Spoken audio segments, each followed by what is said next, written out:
प्रदेश मुख्यमंत्री योगी आदित्यनाथ के गृह जनपद गोरखपुर में विरासत गलियारा प्रोजेक्ट अब सियासत का गलियारा बनता दिख रहा है। गोरखपुर शहर में 3.5 किलोमीटर लंबा बन रहा विरासत गलियारा कॉरिडोर के निर्माण के लिए सड़क चौड़ीकरण की जद में 833 मकान आ रहे हैं, जिनमें से लगभग 200 मकानों दुकानों को जो भी जमींदारों की भूमि पर बने हैं उनको मुआवजा मिलने में विवाद हो रहा है। प्रशासन ने प्रभावित दुकानदारों को 15 दिन में दुकानें हटाने की मोहलत दी है। वहीं बीते दिनों विधानसभा के नेता प्रतिपक्ष माता प्रसाद पांडे और विधान परिषद में नेता विपक्ष लाल बहादुर यादव पर गोरखपुर में व्यापारियों से मिलने के दौरान हमला हुआ था। गाड़ियों में तोड़फोड़ भी की गई थी। सपा सुप्रीमो अखिलेश यादव ने इसके बाद लखनऊ में प्रेस कॉन्फ्रेंस कर यूपी सरकार और गोरखपुर प्रशासन पर करारा हमला बोला है। अखिलेश यादव ने कहा कि गोरखपुर में गोरख धंधा चल रहा है। गोरखपुर वालों ने अगर मुंह खोल दिया तो विरासत गलियारों की जगह हिरासत गलियारा बनना जाएगा। अखिलेश यादव ने यह भी कहा कि भाजपा नेताओं ने प्रशासन की मौजूदगी में विपक्ष के नेताओं पर हमला किया है। बुलडोजर लेकर रास्ता रोका गया। बुलडोजर अन्याय का प्रतीक बन गया है। 8 साल 11 से काफी समय हो गया और यहाँ का 9 साल 11 और 9 20 साल। बताइए, दिल्ली के 11 साल और इस सरकार के 9 साल पूरे होने जा रहे हैं। न झांसी में मेट्रो बनी है और न ही गोरखपुर में मेट्रो बनी है। और गोरखपुर के लोग जानते होंगे कि वहां पर गोरख धंधा चल रहा है। अगर गोरखपुर वालों ने अपना मुंह खोल करके यहां के राज खोल दिए, अगर गोरखपुर वालों ने अपना मुंह खोल करके यहां के राज खोल दिए तो वहां विरासत गलियारा की जगह हिरासत गलियारा बनवाना पड़ेगा। अगर गोरखपुर की सच्चाई सामने आ जाए तो वहां विरासत का गलियारा नहीं, हिरासत का गलियारा बनाना पड़ेगा। गोरखपुर में विरासत गलियारे में जमीन मकान का मुआवजा सहमति से नहीं बल्कि बाजार की कीमत के हिसाब से देना चाहिए, क्योंकि जो मार्केट वैल्यू है वो बहुत ज्यादा है। लेकिन सरकार दबाव बना करके शासन प्रशासन का, पुलिस को आगे कर करके व्यापारियों से और जो लोग वहां रह रहे हैं उनसे जबरदस्ती सहमति पर साइन करवा रहे हैं, जबरदस्ती सहमति दिलवा रहे हैं।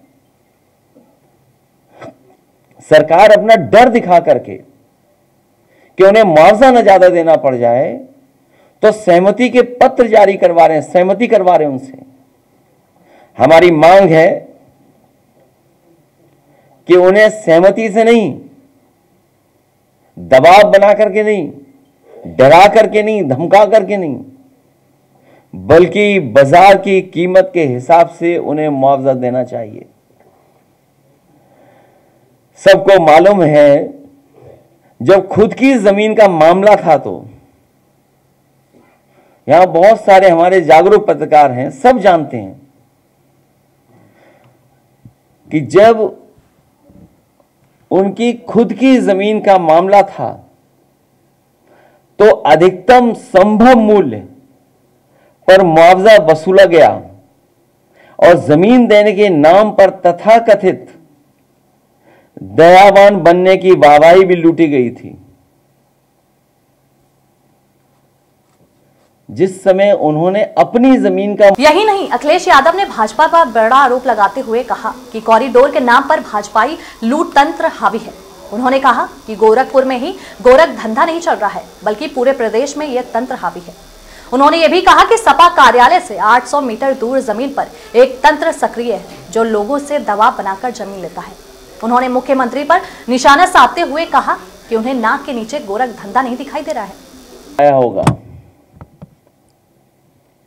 सच्चाई तो यह है कि कॉरिडोर के नाम पर एक बहुत बड़ा भाजपाई लूट तंत्र सक्रिय है जो तरह तरह के बहाने करके आसपास के लोगों की जमीन औने पौने दाम में ले लेते हैं और बाद में ऊंचे दामों में बेच देते हैं, और या फिर उनसे दबाव बना करके जमीन छीन करके उस पे कैसे ज्यादा मुनाफा कमाएं, कारोबार करने का काम कर रहे हैं। इस खेल में कुछ गिने चुने भाजपाई मलाई काट लेते हैं, लेकिन स्थानीय जनता के साथ धोखा हो रहा है, उनके हाथ खाली रह जा रहे हैं और वो अपने को ठगा महसूस करते हैं। इसलिए अयोध्या और प्रयागराज में भाजपा लोकसभा हारी और बनारस में हारते हारते बची है। अब अगला नंबर मथुरा और गोरखपुर का है। और एक बात तो इतने दिनों में सब जान गए हैं कि भाजपा के लोग किसी के सगे नहीं हैं। केवल गोरखपुर में गोरख धंधा नहीं चल रहा है, वो गोरख धंधा की जो आदत थी वो लखनऊ में भी दिखी। उनके अपने सलाहकार, उन्हें इस्तीफा देना पड़ा और पीछे ही पीछे हाथ मिलाए हुए थे जाने किससे।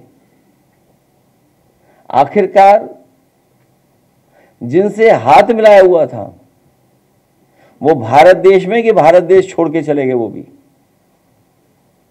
केवल वो ही नहीं, और भी वहां छिपे हुए लोग बैठे हैं जो जमीनों का काम कर रहे हैं। अपने गांव के आसपास कैसे जमीन हड़पी जाए उसके लिए बैठ करके यहीं पर लखनऊ में हमारे आपके हॉल से ज्यादा 800 मीटर दूर यही कार्यक्रम चलता है कि जमीन को कैसे कब्जा किया जाए। ये तो गोरखपुर के लोग जानते होंगे कि सबसे ज्यादा रजिस्ट्रियां किसके नाम पर हुई हैं। कई सौ एकड़ जमीन छीनी जा चुकी है, दबाव बना करके सस्ते पैसे में गरीबों से रजिस्ट्री कराई जा चुकी है। जो लोग पूरे प्रदेश का भ्रष्टाचार किए खुलासा करते फिरते हैं, उन्हें अपने नाक के नीचे गोरख धंधा नहीं दिखाई दे रहा है। और इसलिए नहीं दिखाई दे रहा है क्योंकि उस गोरख धंधा में वो खुद या उनके लोग जो बहुत ही खासम खास हैं वो शामिल हैं, क्योंकि उन्हें जमीन